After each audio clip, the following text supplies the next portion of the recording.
Bonjour les amis, bonjour le monde. Alors me revoilà, je suis désolée, hier j'avais commencé ma première vidéo et j'ai pas pu la terminer.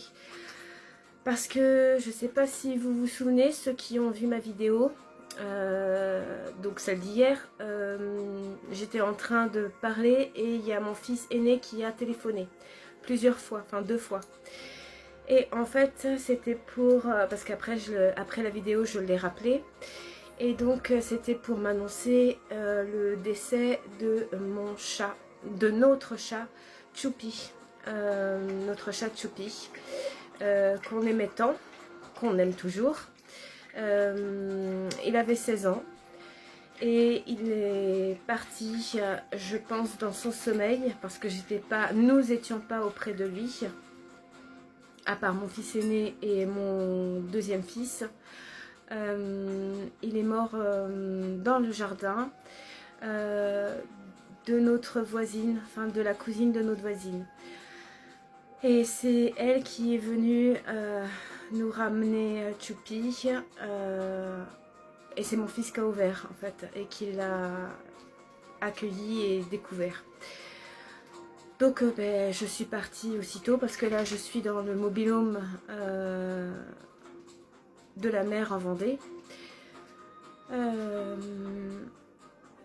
Et donc je suis à 1 heure de route, donc c'est facile de me rendre. Donc voilà, c'est pour ça que j'ai pas pu continuer la vidéo hier. Je suis rentrée et nous l'avons enterré. Donc c'était un moment très triste, évidemment.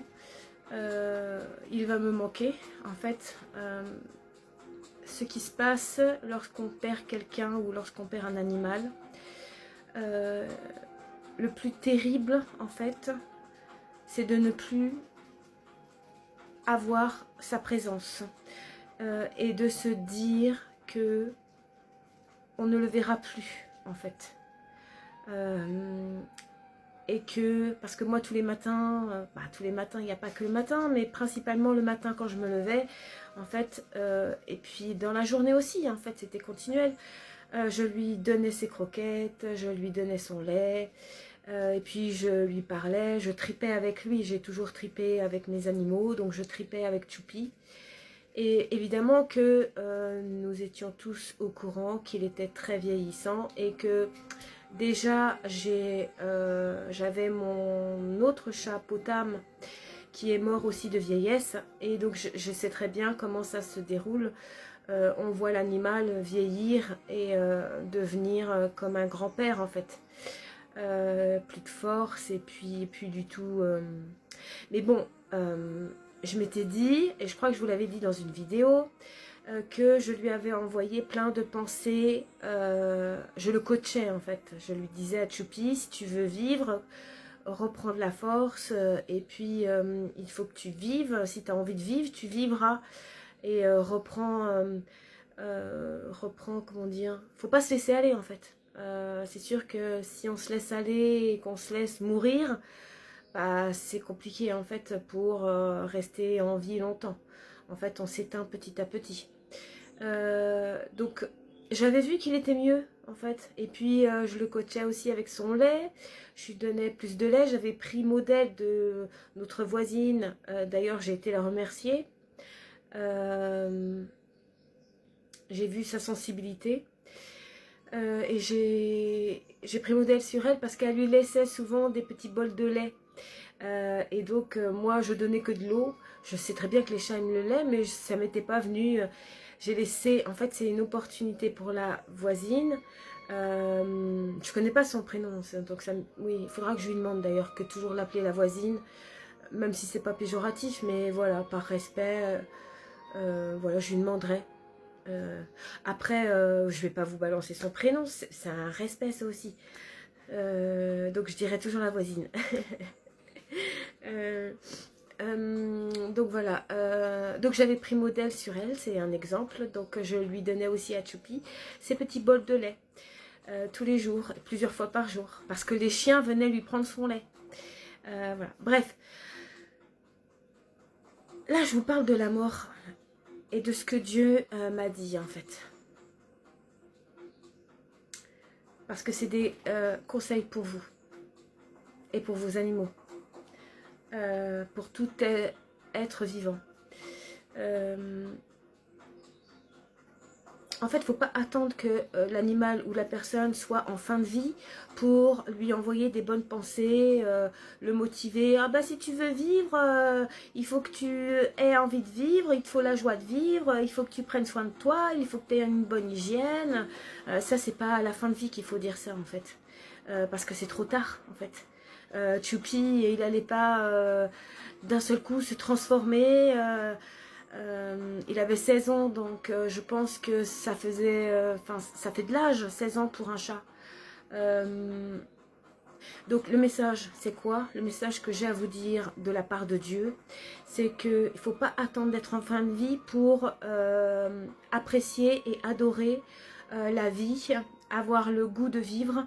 Il ne faut pas attendre la fin de vie pour se dire bah, j'ai envie de vivre, en fait, j'ai pas envie de mourir maintenant. En fait, il faut maintenant, le plus jeune possible, être amoureux de la vie en fait. Il faut être amoureux de la vie et faire tout le nécessaire pour mon nez coule. Donc vous savez ce que je dis quand mon nez coule, c'est que ça va de source, c'est que la source est d'accord, c'est que ça coule de source. Donc ça veut dire que Dieu valide.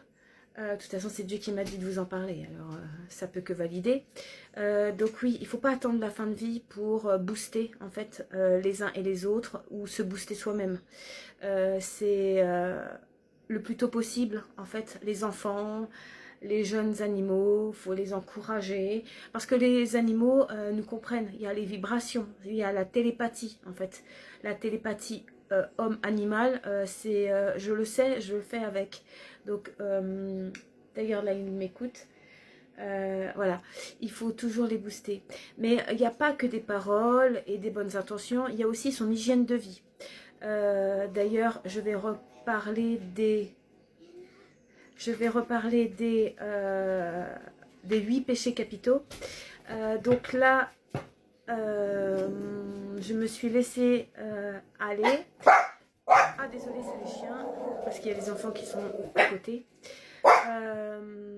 Donc j'ai toujours les péchés de gourmandise, de paresse. Et donc ça fait partie comment dire, de la bonne hygiène de vie en fait. Parce que trop manger c'est pas bon. Pas assez manger c'est pas bon non plus. Il faut toujours un équilibre. L'eau, il faut boire. Je sais que je bois pas assez encore.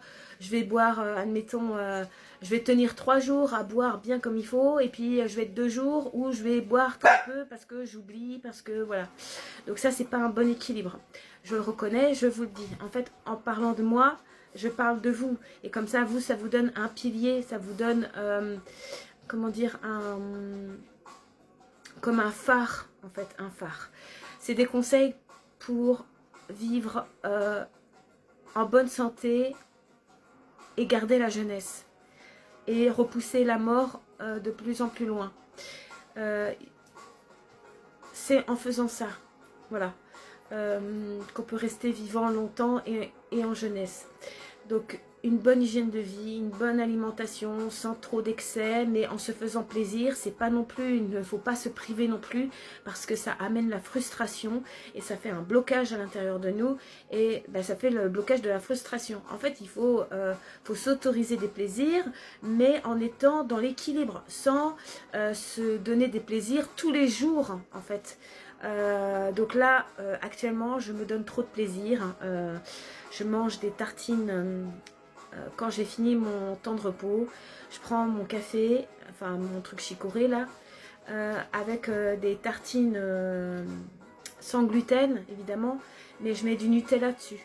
Donc la dernière fois j'en ai mangé 3 et là j'en ai mangé 2 et je crois que j'en ai mangé même 4, ça m'est arrivé 4. Donc c'est énorme. Donc ça c'est une mauvaise habitude que je prends au café. Une ça suffirait en fait, même pas du tout, une de temps en temps ça serait encore mieux. Donc vous voyez, c'est des signaux que je vous envoie pour vous faire comprendre l'hygiène de vie pour le temps de vie.